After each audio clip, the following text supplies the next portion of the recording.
Hello, this is Chef John from foodwishes.com with Calamari Marinara. That's right, even though it's relatively inexpensive and extremely delicious, lots of cooks are scared to work with squid. And that's mostly because they know if they overcook it, they're going to end up with something that has the texture of rubber bands. But as you're about to see, we have a great solution to this problem. Instead of overcooking the calamari, what we're going to do instead is really overcook the calamari. And I really think you're going to be amazed at the results, especially if we use it to sauce pasta, squid ink or otherwise. So let's go ahead and get started. And first up, we're going to drizzle some olive oil into our sauce pot, which by the way is cold and not on the heat, since we're going to begin with a little bit of a different technique than usual. And we'll get to that in a minute. But for now, we're going to go ahead and toss in 1 sliced onion, as well as 4 cloves of garlic that we've crushed up nice and fine. I'm also going to drop in 1 anchovy fillet, which as you know I like to refer to as Italian MSG. Anyway, we'll continue on with a little bit of red chili flake, as well as 1 freshly sliced hot green chili pepper. And if you're keeping score at home, that's a serrano. And then last but not least, we will toss in a nice big pinch of salt.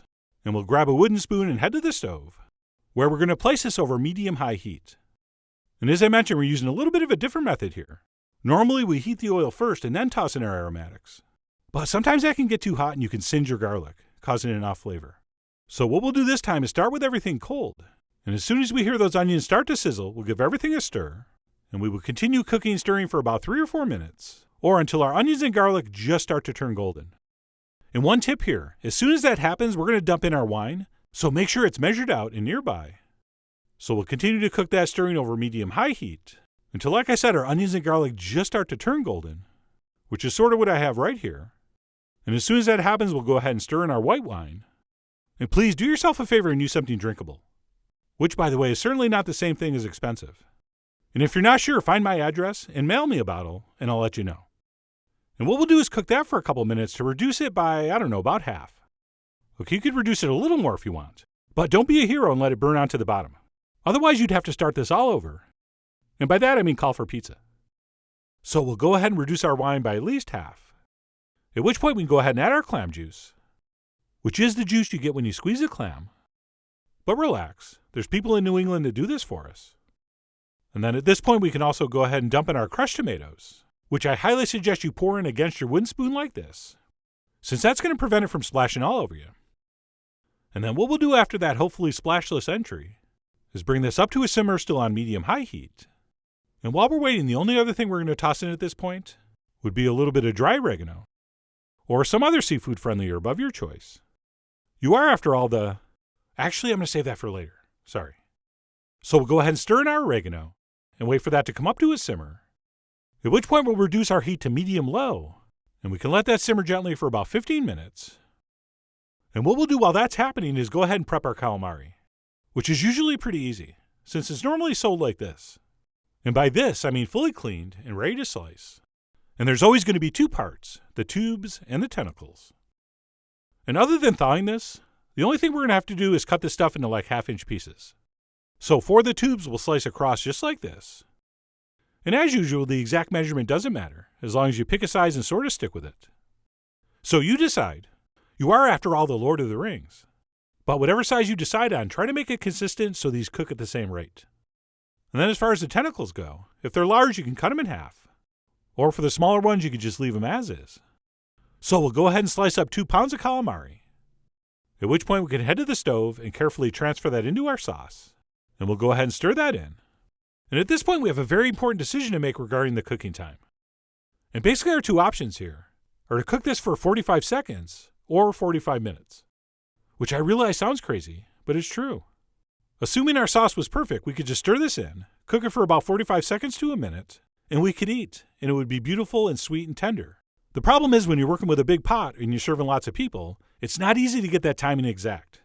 And the problem is after a few minutes, these things turn from beautifully tender to extremely rubber bandish. So we're going to be going with the second method, which simply means to let this simmer gently, stirring occasionally, for about 35 to 45 minutes, or until our squid is tender again, as determined by testing with a fork. And while both approaches will produce tender calamari, the advantage of our method, in addition to being way easier, is that I think it actually makes the squid taste meatier. And by meatier, I mean, taste like meat, not thing that killed the dinosaurs. Which, by the way, really existed. Scientists have better things to do than plant fake fossils. And then once we've determined our calamari have cooked enough, we are almost done. Of course, we're going to taste our sauce for seasoning, and maybe stir in a little more salt. And then assuming everything's exactly how we want, what we'll do is turn off our heat. And our last official act will be to stir in some freshly chopped Italian parsley. And that's it. What I'm calling a calamari marinara is done and ready to dress some pasta, which in my case is going to be some squid ink spaghetti. And there it is. Long, dark, and handsome. So I went ahead and boiled that up in some salted water, according to the directions on the package. And then, of course, once our pasta is cooked, we never just put it in a bowl and pour sauce over it. That is just simply not acceptable.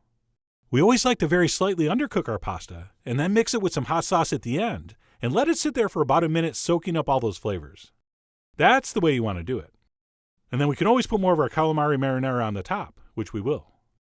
So I'm going to stir in some sauce and let that sit for a minute or two, while I finish this up with a little bit of freshly grated Parmigiano Reggiano, which I guess is controversial, but not with me. I like it, so I put it. Okay, if you're an old school and possibly ill-tempered Italian chef, don't put it. And then maybe we'll do one little extra shot of freshly chopped parsley. And that's it. We'll stir that in, and we'll plate that up in a nice warm pasta bowl, with definitely a little bit of extra calamari marinara spooned over the top. And that's it. We'll finish off with a little more cheese and another pinch of parsley for the pictures. And my calamari marinara with squid ink spaghetti is done, and looking quite striking if I do say so myself. And if you've never had it, that squid ink is mostly just for color. Depending on the brand, it's really not going to add a lot of flavor to it. Okay, for that we have to add the squid ink right to the sauce. But anyway, despite that, this was absolutely delicious. And this sauce would certainly shine on any pasta you chose. And if by chance you've never had calamari before, to me it tastes like a cross between a clam and a shrimp. Oh, and I should mention, as good as this is on pasta, and it really is fantastic, this also works great as a stew.